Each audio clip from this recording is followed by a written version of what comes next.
बगल वाला बूढ़ा हर दिन सुबह 5 बजे से पहले एक्सरसाइज करता है, चिल्लाता है हे हा हा और पूरे मोहल्ले को जगा देता है। कोई उससे डांटने की हिम्मत नहीं करता, क्योंकि अगर कोई कुछ बोल दे तो वो तुरंत अपना दिल पकड़कर जमीन पर लेट जाता है और मेडिकल बिल के पैसे मांगने लगता है। यहाँ तक कि पुलिस भी उसका कुछ नहीं कर पाती। जब इस वजह से यहाँ का रेंट आधा हो गया, तब मैं खुशी खुशी यहाँ शिफ्ट हो गया। पहले ही दिन मुझे 10 साल से सीवियर इंसोम्निया था और मैं मुश्किल से सुबह 5 बजे सोया ही था कि वही एक्सरसाइज वाला बूढ़ा मुझे जगा देता। नेबर्स ने मुझे समझाया कि बस सह लो और उसे प्रोवोक मत करो। आंखों के नीचे काले घेरे लिए मैंने ठंडी हंसी दी। 5 बजे एक्सरसाइज, रुको मैं उसे रात 1 बजे डोर नॉक करके दिखाता हूँ। बिग टेक कंपनीज में 10 साल काम करने के बाद मुझे सीवियर इंसोम्निया हो गया था। खुशकिस्मती से मेरे पास सेविंग्स थी, इसलिए मैंने जॉब छोड़ दी और होम टाउन आकर एक सस्ता अपार्टमेंट रेंट पर ले लिया। लेकिन इंसोम्निया ठीक नहीं हुआ। मैं करवटें बदलता रहा सुबह 5 बजे तक। जैसे ही मुझे नींद आने लगी, नीचे से हे हा की आवाज आई। उस शोर ने मुझे लिटरली बिस्तर से उछाल दिया और गुस्सा सिर पर चढ़ गया। मेरे लिए स्लीप डिस्टर्ब होना चीटिंग से भी वर्स है। इंसोम्निया के लिए नेचुरली सोना आसमान छूने जैसा मुश्किल होता है। मैंने विंडो खोली और देखा नीचे एक बूढ़ा प्लाजा में दौड़ते हुए स्लोगन्स चिल्ला रहा है। उसकी आवाज पूरे कॉम्प्लेक्स में गूंज रही थी। मैंने क्लॉक देखा, सिर्फ 5 बजे थे। गुस्से में कांपते हुए मैंने चिल्लाकर कहा, इतनी जल्दी मरने की जल्दी है क्या? चुप रहो, यमराज ने अभी बुलाया नहीं क्या? बूढ़ा तुरंत रुक गया। उसने ऊपर देखा और बिल्डिंग की फ्लोर्स गिनने लगा, फिर सीधा मेरी बिल्डिंग की तरफ दौड़ा। कुछ ही देर में मेरा डोर जोर जोर से पीटा जाने लगा। मैंने तुम्हें छठी मंजिल से साफ देखा है, तुम ही हो, दरवाजा खोलो। मैंने पहले कभी ऐसा नहीं देखा था कि कोई खुद डिस्टर्बेंस करे और फिर लड़ाई करने आ जाए। मैं पजामाज में ही दरवाजा खोल देता हूँ। तुरंत ही तेज लहसुन जैसी बदबू आई। अभी मुझे गाली तुमने दी थी? तुम कौन हो? मैं नीचे एक्सरसाइज कर रहा था, मना मत करो। मैंने फ्लोर्स गिने थे, तुम ही थे। मैंने तुरंत नाक ढक ली। उसकी सांस केमिकल वेपन जैसी थी। मैंने किसी को गाली दी थी, लेकिन तुम्हें कैसे पता कि तुम्हें ही दी? बूढ़ा थोड़ा घबरा गया, हाफने लगा। अगर मुझे नहीं दी तो किसे दी? मैंने लोगों को पैसे उठाते देखा है, बैग्स उठाते देखा है, लेकिन गाली उठाते पहली बार देख रहा। तुम्हें ट्रैश कलेक्ट करने की आदत है क्या? बूढ़े का चेहरा गुस्से से काला पड़ गया। नीचे सिर्फ मैं था, और किसे गाली दोगे? मुझे सीवियर मायोपिया है। छठी मंजिल से मैं कैसे देख सकता हूँ कि तुम ही हो? तुम स्लोगन्स चिल्ला रहे थे, क्या तुम बहरे हो? ओ, तो तुम मानते हो कि तुम सुबह सुबह कुत्ते की तरह भौंक रहे थे और मेरी नींद खराब कर रहे थे। ये सुनकर बूढ़ा मुझे थप्पड़ मारने उठा। मैंने अपना चेहरा आगे कर दिया। मारो, यहीं मारो, मिस मत करना। बूढ़े की आंखें इधर उधर घूमने लगी। उसे कुछ गड़बड़ लगा। उसका हाथ हवा में ही रुक गया। उसने ऊपर देखा, कैमरा उसकी तरफ देख रहा था। उसने तुरंत हाथ नीचे कर लिया और जमीन पर थूक दिया। मुझे फंसाने की कोशिश कर रहा है। मैं बेवकूफ नहीं हूँ। मैंने अफसोस जताने का नाटक किया। तुम काफी स्मार्ट हो। मैं तो सोच रहा था तुमसे कुछ 1000 निकलवा लूं। बूढ़े की आंखें फैल गईं। तुम मुझे एक्सटॉर्ट करोगे? जब मैं एक्सटॉर्शन करता था तब तुम छोटे बच्चे थे। मेरा हार्ट कंडीशन शुरू हो गया है। आज तुम बच नहीं पाओगे। बूढ़े, ये कैमरा ऑडियो भी रिकॉर्ड करता है। ये सुनते ही वो तुरंत खड़ा हो गया, जैसे कुछ हुआ ही नहीं। मुझे घूरते हुए बोला, हिम्मत है तुम्हारी, देखता हूँ। ये कहकर वो गाली देते हुए नीचे चला गया। उसके जाने के बाद मेरी सारी नींद उड़ चुकी थी। जॉब छोड़ने के बाद मैंने नया काम नहीं ढूंढा था। सेविंग्स का इंटरेस्ट काफी था, इसलिए टेंशन नहीं थी। जब मैं ब्रेकफास्ट बंस खा रहा था, बाहर फिर शोर हुआ। मैंने डोर खोला, आंटी खड़ी थी। बेटा, क्या तुमने ओल्ड झाव को प्रवोक किया? कौन झाव? वही सुबह घूमने वाला बूढ़ा। वो शोर कर रहा था तो मैंने कुछ बोल दिया। आंटी घबरा गई। तुम बेवकूफी कर रहे हो, उसे छेड़ना मत, बहुत लोग उसके कारण परेशान हुए हैं। फिर उसने उसकी हिस्ट्री बताई। ओल्ड झाव भी टेनेंट था। शुरू में वो दीवारें पीटता था, गाना गाता था। नेबर्स और लैंडलॉर्ड ने कंप्लेन किया। लैंडलॉर्ड ने पैसे वापस देने तक ऑफर किया, लेकिन वो नहीं गया। हार्ट कंडीशन का बहाना बनाता था। कहता था कोई छुएगा तो पैसे देगा। उसने ऊपर नीचे के नेबर्स को घर छोड़ने पर मजबूर कर दिया। जब सब चले गए तो उसने नया टारगेट ढूंढ लिया। अब वो हर सुबह पूरे कॉम्प्लेक्स में घूमकर सबको परेशान करता है। प्रॉपर्टी मैनेजमेंट से लेके लोकल अथॉरिटीज तक सबने उसे रोकने की कोशिश की, लेकिन कोई कुछ नहीं कर पाया। और फिर सिर्फ शांति भंग करना भी उसके बीमार दिमाग के लिए काफी नहीं रहा। उसने फीमेल रेजिडेंट्स को टारगेट करना शुरू कर दिया। प्लाजा में डांस करने वाली बुजुर्ग औरतों से लेके स्कूल गर्ल्स तक कोई भी उसकी नजर से नहीं बचता था। एक बार तो एक हाई स्कूल की लड़की जो एग्जाम्स की तैयारी के लिए बेसमेंट रूम में रहती थी, जब वो नहा रही थी, उस बूढ़े ने खिड़की से झांक लिया। नहाते नहाते लड़की ने ऊपर देखा और एक गंदी हवस भरी बूढ़े की शक्ल खिड़की में फंसी हुई दिखी। उस घटना ने उसे इतना ट्रॉमेटाइज कर दिया कि वो डिप्रेशन में चली और एग्जाम्स भी छोड़ दिए। उसके घर वालों ने, जो बेटियों को कम महत्व देते थे, उसे गांव ले जाकर किसी से भी शादी करवा दी। एक लड़की की पूरी जिंदगी बर्बाद हो गई और उस बूढ़े का कुछ भी नहीं बिक, बल्कि वो रोज गेट पर बैठकर उस लड़की के शरीर के बारे में घटिया बातें करता था। कितना सॉफ्ट था, कितना फेयर था। अब पूरे मोहल्ले के लोग उससे ऐसे बचते हैं जैसे सड़क पर पड़ा कुत्ते का गंध। किसी ने उसे चैलेंज नहीं किया तो वो और भी ज्यादा हिम्मती हो गया। लिफ्ट में लड़कियों को अकेला देखकर कॉर्नर करना, उनके चेहरे छूना, स्कर्ट उठाना, हर तरह की गंदी हरकतें करने लगा। कुछ पेरेंट्स ने उसे पीटा भी, पुलिस स्टेशन भी गया, लेकिन हर बार और पागल बनकर बाहर आया। उस एक बूढ़े कैंसर की वजह से पूरा नेबरहुड खराब हो गया। प्रॉपर्टी रेट्स गिर गए। आंटी ने मुझे सीरियसली समझाया, बेटा इंपल्सिव मत बनो, तुम्हारा फ्यूचर ब्राइट है। अगर उससे लड़ नहीं सकते तो उससे बच सकते हैं, किसी और जगह शिफ्ट हो जाओ। ये सब सुनकर मेरी इंसोम्निया से जमा हुई एनर्जी शरीर में दौड़ गई। वैसे भी मुझे कहीं नींद नहीं आती, तो क्यों ना यही मजा लिया जाए। आंटी चिंता मत करो, 5 बजे एक्सरसाइज क्या होती है? उसने कभी 1 बजे डोर नॉक एक्सपीरियंस किया है? मैं ऐसे बूढ़े के साथ 1 साल खेल सकता हूँ। दिन में मुझे थोड़ी नींद आ गई, लेकिन रात होते ही दिमाग फिर से एक्टिव हो गया, जैसे अंदर आर्मी नाच रही हो। मैं करवटें बदलता रहा। ठीक 5 बजे।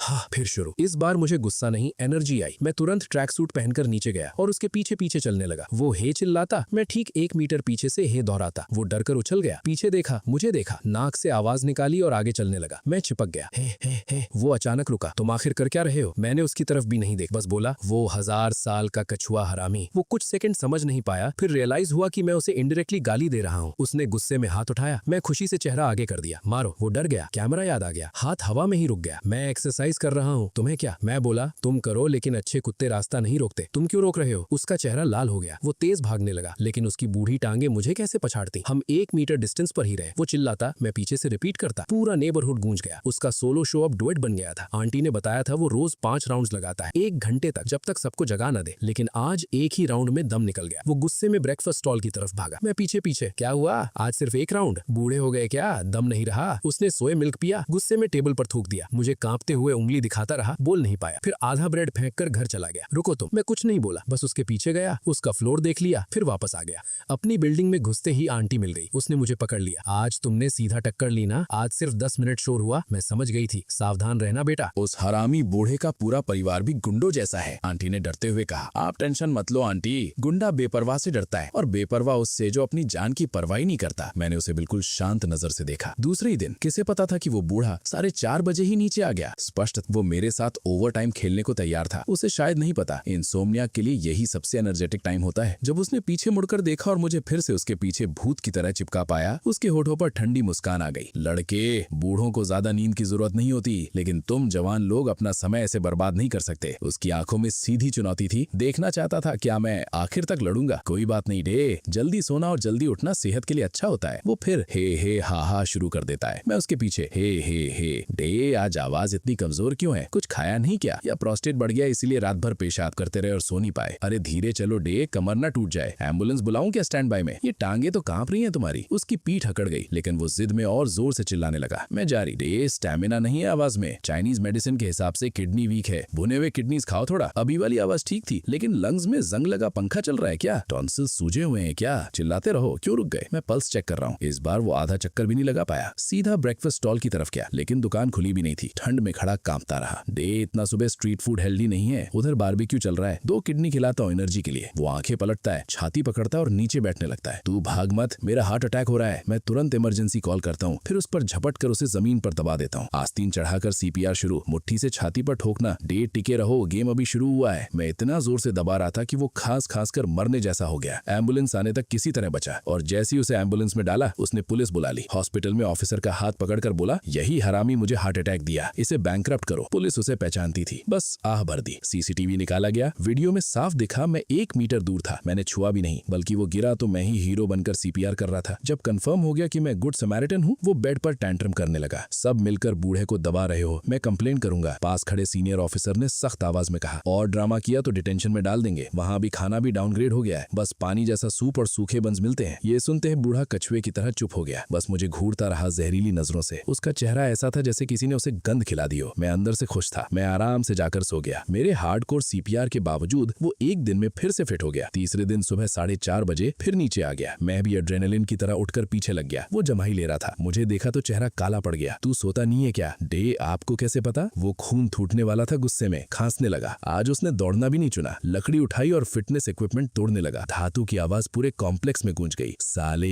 इस मोहल्ले में किसी ने मुझे चैलेंज नहीं किया। मैंने पीछे से 5-6 मीटर लंबा आयरन टिप्ड व्हिप निकाला। डे, ध्यान से देखो, अगर लग गया तो जिम्मेदारी नहीं लूंगा। और मैं घुमाने लगा। चाबुक हवा चीरते हुए उसके चेहरे के सामने से निकल रहा था। वो चिल्लाया, तू मुझे मारेगा? मैं तुझे नंगा कर दूंगा, कुछ नहीं बचेगा तेरे पास। मैंने उसकी बातों को बिल्कुल इग्नोर किया और बस व्हिप घुमाता रहा। वो कई बार मुझ पे झपटने की कोशिश करता, लेकिन हर बार वो सीटी मारती हुई व्हिप उसे पीछे धकेल दी थी। आखिर में वो सिर्फ गालियां देता हुआ दूसरी तरफ चला गया और वहीं जाकर सामान तोड़ने लगा। मैं उसकी परछाई की तरह पीछे लगा रहा, इतनी दूरी पर कि लगे नहीं लेकिन डर बना रहे। कुछ ही मिनटों में उसका हौसला पूरी तरह टूट गया। उसने मुझे घूरा और चुपचाप निकल गया। मैं ठंडी हंसी हंसता हुए वापस जाकर सो गया। लेकिन अगली सुबह जैसे ही उसने फिर से चिल्लाना शुरू किया, मैंने दरवाजा खोला और सामने सड़ी हुई बदबू का हमला। 2 बैग गंदे कचरे के मेरे दरवाजे पर पड़े। परफेक्ट, मैं इसी मूव का इंतजार कर रहा था। मैंने दोनों बैग्स उठाए और नीचे भागा। वो बूढ़ा वहीं खड़ा, चेहरे पर वही स्मक स्माइल, जैसे कह रहा हो क्या कर ले। बिना कुछ बोले मैंने दोनों बैग्स उठाकर सीधे उसके सिर पर उलट दिए। सड़ा हुआ पानी, सब्जियां, हड्डियां सब उसके गंजे सिर पर बह गया। वो आधा सेकंड के लिए फ्रीज हुआ, फिर सूअर की तरह चीखने लगा। थोड़ी देर में पुलिस आ गई। उसे उस हालत में देखकर देखकर उनकी हंसी छूटते छूटते बची। मैं तुरंत सीरियस फेस बनाकर झुक गया। सॉरी डे, मुझे लगा कचरा आपके जैसे लोगों के पास ही बिलोंग करता है। गलती हो, लंबी उम्र जियो, बस जल्दी मत मर। पुलिस ने मुझे हल्की वार्निंग दी और निकल गए। बूढ़ा वहीं खड़ा चिल्लाता रहा, कोई सुनने वाला नहीं। उसे मजबूरी में घर जाकर नहाना पड़ा। उसी दिन किसी ने मुझे सीक्रेटली वीचैट ग्रुप में ऐड किया। पूरा ग्रुप उन्हीं लोगों से भरा था जिन्हें इस बूढ़े ने परेशान किया था। सैकड़ों लोग। मैं ज्वाइन करते ही ग्रुप एक्सप्लोड हो गया। एक लड़की ने डीएम किया, भाई कॉफी पीने चलोगे? मैंने तुरंत ब्लॉक कर दिया। इंसोम्नियाक को रात में कॉफी, सीधा मर्डर है। तभी ग्रुप में वार्निंग आई, भाई सावधान रहना, उस बूढ़े का बेटा गैंगस्टर है, वो अपने बाप से भी ज्यादा डेंजरस है। ग्रुप का सपोर्ट देखकर मेरा खून गर्म हो गया। सब टेंशन मत लो, मैं अकेला हूँ, जॉब भी नहीं, कोई फैमिली रिस्पॉन्सिबिलिटी नहीं। अगर भगवान भी आ जाए मैं पीछे नहीं हटूंगा। उसने मेरे घर तक आकर मुझे चैलेंज किया था, अब मैं पीछे कैसे हटता। 5वें दिन रात ठीक 1 बजे मैं नीचे गया और उसके दरवाजे पर जोर जोर से नॉक करने लगा। घर में सन्नाटा था। मैंने लात मारनी शुरू कर दी। इस फ्लोर पर पहले ही कोई नहीं बचा था, इसलिए किसी को डिस्टर्ब होने का डर नहीं था। 10 मिनट बाद बूढ़ा चिल्लाया, दूर हो जा साले।